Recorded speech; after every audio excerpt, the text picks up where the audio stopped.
ተጫዋቾች የዝውውርን መረጃዎችን ሊያደርሰን ባልደረባችን እስማኤል አሚን ስቱዲዮ ደርሷል። እንኳን ደህና መጣ። እንኳን ደህና ቆየኝ አብርሽ። ሰፐር ይዘን የመጣው ካርሎስ ባሌባ የማንቸስተር ዩናይትድ ንብረት ኦሬዲ ሆኗል ብሎ መናገር ይቻላል። ተወሰኑ ሰዓታት በኋላ እንግዲህ የባሌባ ዝውውር ይጠናቀቃል ተብሎ ይጠበቃል።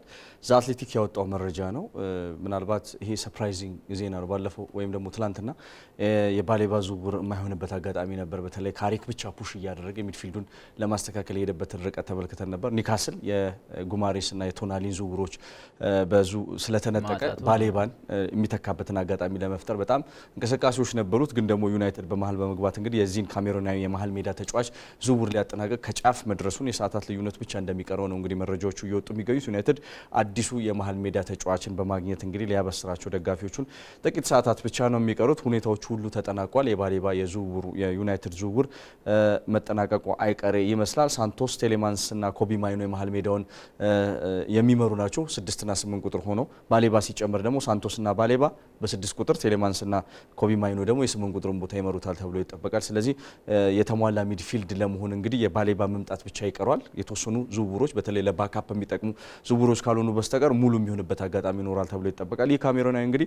በብራይተን ቤት ምርጥ እንቅስቃሴ ሲያሳይ እንደነበር ተመልክተናል። ባለፈው ዓመት ከ100 ሚሊዮን ፓውንድ በላይ የተገመተ ተጫዋች ነው። በድንገት ግን በዘንድሮ የውድድር ዓመት ዝውውሩ እንዲጠናቀቅ በሚል ይመስላል 60 ሚሊዮን ፓውንድ ብቻ ያቀረበ ቡድን ይህንን ተጫዋች ይወስዷል ተብሎ እንግዲህ አናውንስ ተደርጎ ነበር ከብራይተን በኩል። ኒውካስል ፈጥኖ እዚህ ቦታ ላይ የተገኘ ነበር። ባሌባ ግን ፐርሰናል ተርሞችን ከባለፈው ዓመት ጀምሮ የተግባባ ስለሆነ ከዩናይትድ ጋር የዝውውር ሂሳቡን ብቻ ማስተካከል ነበር የሚጠበቅበት። ስለዚህ ዩናይትድ ከብራይተን ጋር ያለውን ነገር ለመጨረስ ጫፍ የደረሰበት ሁኔታ ነው የምንመለከተው። ስለዚህ በግል ጥቅማጥቅም ጉዳይ ከዩናይትድ ጋር ተስማምቷል። ዩናይትድ ወይም ደግሞ ቲያትር ኦፍ ድሪምስ ለመድረስ የተወሰኑ ሰዓታት ብቻ ነው የሚቀሩት። ምርጥ ፈራሚ ይመስላል ዩናይትድ። ካሴሜሮን በጣም አግኝቶታል። ሌላ ካሴሜሮ አግኝተዋል። በጣም ጥሩ አቅም ላይ የሚገኝ ወጣት፣ ጥሩ ኢነርጂ ያለው በዛ ላይ በጣም መሮጥ የሚችል ተጫዋች ነው። ማንቸስተር ዩናይትድ ትልቅ ግባት የሚሆኑ ተጫዋች ነው። ግን ጉዳት አለበት። የተጫዋች ለወራቶች ከሜዳ እንደሚርቅ ብራይተን ራሱ ይፋ አድርጎ ነበረ። ማንቸስተር ዩናይትድ ይሄን ጉዳት እያወቀ ለ2 ወራቶች ምናምን አካባቢ ከሜዳ ይርቃል የሚል ሀሳቦች አሉና ይሄን ጉዳይ እንዴት ሊያስታርቀው አስቡ? 22 ዓመቱ ላይ መሆኑን መርሳት የለብንም። ያንን የሚድፊልድ ሁኔታ ለአመት ቢጎዳም ችግር የለም። ለአመታት ቢጎዳም ያንን ለማስተካከል ያቀሙ ጉዳይ የሚያስተካክል ያው የዶክተሮች ሁኔታ በደንብ ትኩረት ሰጥተው ሊሰሩበት እንደሚችሉ ግልጽ ነው። ባሌባ አቅሙ ታይቶ ነው መቼም ዩናይትድ ለመድረስ ቁርጠኛ ሀሳብ የተወሰደው። ስለዚህ የግድ የጉዳቱ ጉዳይ እንዳለ ሆኖ ጥቅሙ የበለጠ ከፍ የሚል አይነት ተጫዋች ይመስለኛል። በተለይ የተረጋጋ በተለይ የካሪክ ጨዋታ ከብራይተን ጨዋታ ጋር በጣም ተመሳሳይ ነው። በተለይ ቦሮ ያለው ካሪክና የብራይተን ጨዋታ ኳስን በደንብ አድርጎ መጫወት የሚችል በተለይ በሁለት ሚድፊልድ ብቻ መጫወት የሚችል ተጫዋች ወይም ደግሞ 10 ቁጥር መጫወት 10 ቁጥር ይዞ መጫወት የሚችለው የካሪክ ቡድን ብቻ ይመስለኛል። በፕሪሚየር ሊጉ አብዛኛው በጣም ፕሬስ የሚያደርግ የጨዋታ ሲስተም ነው የሚከተሉት። ካሪክ ብቻ ሲቀር 4-2-3-1 ይከተላል። ብሩኖ ፈርናንዴዝ እንደ 10 ቁጥር ቦታ መጫወት የሚችል ስለሆነ ባሌባን በደንብ አድርጎ መጠቀም የሚችል በተለይ ከኋላውን ያለውን ቦታ ሊሸፍንለት የሚችል ተጫዋች ይመስላል። 22 ዓመቱ ላይ መገኘቱ ከጉዳቱ ጋር ብዙ ዜናዎች ቢኖሩም ዩናይትድ ጋር ገብቶ ግን የሚስተካከሉ ነገሮች እንዳሉ ይሰማኛል። የሕክምና ክፍሉም ያ ላይ በጣም ትኩረት ሰጥቶ ሊሰራበት እንደሚችል የሕክምና መጠኑ ደረጃው ምን ያህል እንደሆነ ማንቸስተር ዩናይትድ ከተረዳ በኋላ ዝውውሮችን የፈጸመበት ሊሆን ይችላል ተብሎ ነው የሚጠበቀው። የኦሊ ዋትኪንስን ጉዳይ እናንሳ። የሳውዲ ፕሮ ሊግ አሁንም ኮከቦችን መውሰድ አላቆመም። በግል ጉዳይ እንግዲህ በጥቅማጥቅም ጉዳይ ስምምነት ላይ ደርሷል። የዋትኪንስ ጉዳይ ጥቅማጥቅም እንቢያትልም አልሂላል ነው እንግዲህ ባለፈው ዓመት በሮናልዶ በአልናስር የበላይነት የተወሰደበት ቡድን አሁን በጣም ትልልቅ ተጫዋቾችን እያስፈረመ ነው። ዋትኪንስን ለማስፈረም እንግዲህ በግል ጉዳይ ተስማምቷል። ከአስቶን ቪላ ጋር ብቻ የዝውውር ሂሳብ ብቻ ይቀሯል። 29 ዓመቱ ላይ ነው የሚገኘው። በጣም ምርጥ ተጫዋች ነው። ባለፈው ዓመት በቻምፒየንስ ሊግ እንዲሳተፉ የዚህ ልጅ ተሳትፎ በጣም ከፍ ያለ ነበር። ምናልባት በአማራጭነት ብዙ አጥቂዎችን ታሚ አብርሃምም የመሳሰሉት ቢኖርም ዋትኪንስ እየተቀየረ ገብቶ ወይም ደግሞ በቋሚነት ሲገባ በልዩነት እንዴት መውጣት እንደሚችል በትክክል አሳይቷል። እንዴት አስቶን ቪላ እንዳልቆየ በጣም ይገርመኛል። እኔ ኡናይ ኤምሪም ከባለፈው ዓመት ጀምሮ እሱን ተጫዋች ስለመግፋት ሲደረግ ነበር። አርሰናል ከጫፍ ደርሷል። ዩናይትድም ንግግሮች ነበሩት።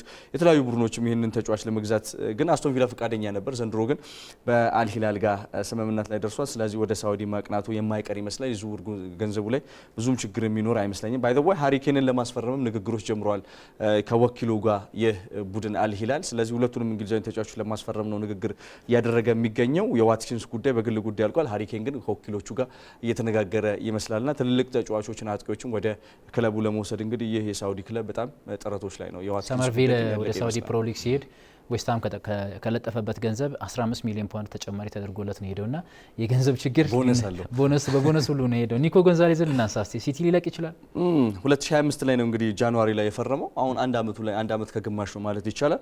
ግን ደግሞ ውሉ ላይ እንደሚያሳየው ግን የጥቂት ቀናት ኮንትራት ነው የሚቀረው የሚል ነገር ነው ያየሁት። 52 ሚሊዮን ፓውንድ ነው እዚህ ቡድን ላይ ሲመጣ። ስለዚህ ማሬስካ የሱን ሁኔታ ማስቀጠል የፈለጉ አይመስልም። ኒውካስል ግን የዚህ ተጫዋች ፈላጊ ነው እንዳልኩ ቅድም ብሩኖ ጉማሬሽና ቶናሊን ሲያጣ የባሌባ ፈላጊው ነበር። የባሌባ ፈላጊነት አሁን ከሽፎበታል።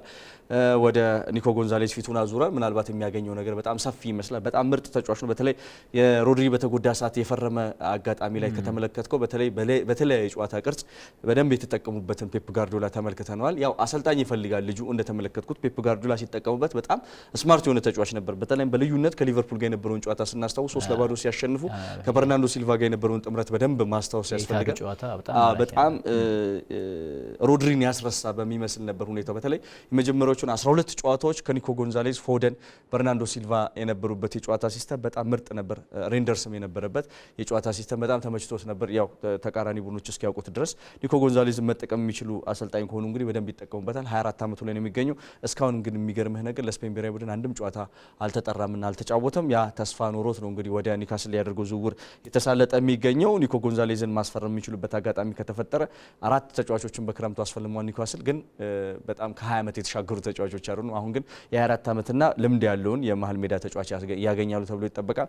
በጣም የሳሳውን የመሀል ሜዳ ለማስተካከል ይሄ ብቸኛው ምርጫ ነው ተብሎ ነው የሚጠበቀው። ማሬስካ ይህን ተጫዋች እንዳልፈለጉት የሚያሳዩ ኮንትራት ለማራዘም ንግግር እንዳልጀመሩ ነው የተነገረው። ስለዚህ የኒኮ ጎንዛሌዝ ከሲቲ ቤት መውጣቱ የማይቀር ይመስላል። የዛበርኒን ጉዳይ አጠራርገን እናንሳና እናጠናቀስ። ፒኤስጂ ይህንን ተጫዋች እንግዲህ ለመሸጥ ፍላጎት ባይኖረውም ግን ክርስቲያን ሮሜሮን የተሰናበተው ስፐርስ ግን ይህን የ23 ዓመት ተከላካይ እንግዲህ ሊያስፈርም ንግግሮች ጀምሯል። በጣም ምርጥ ተጫዋች መሆኑ እንግዲህ መርሳት የለብንም። ይህ ኮሮናዊ ተጫዋች እንግዲህ በፒኤስጂ ምንም እንኳን የመጫወቻ እድል ባይኖረውም ግን ምርጥ አቋሙን በትክክል በቦርንማውዝ ቤት አሳይቷል። ምናልባት ከሆሴይን በጣም የተሻለው ተጫዋች ይሄ ይመስለኛልና እዛ እነ ፓቾ የነበረውን ጥምረት ማፍረስ ስላልፈለጉ ይመስለኛል እንጂ ዛበርኒ ግን ዓለማችን ላይ ቁጥር 1 ተከላካይ ይሆናሉ ወደፊት ብዬ ከማስባቸው ምናልባት ሳሊባን መተካት የሚችልም ተጫዋች ይመስለኛል። አርሰናል እዚህ ተጫዋች ላይ ለምን እንደፈዘዘ ባይገባኝም ግን በጣም ምርጡ ተጫዋች እንደሆነ ይሰማኛል። ግን አሁን ደግሞ ቶተናም ንግግር ጀምረዋል። 23 ዓመቱ ላይ ነው የሚገኘው። ምርጥ ተተኪ ይሆናል ተብሎ ይጠበቃል ለክርስቲያን ሮሜሮ። በርንማውዝ በነበረ ሰዓት አርሰናል ጠይቆት ነበረ። ወደ ፒኤስጂ ከሄደ በኋላ ግን ተስፋ የቆረጠበት ይመስላል።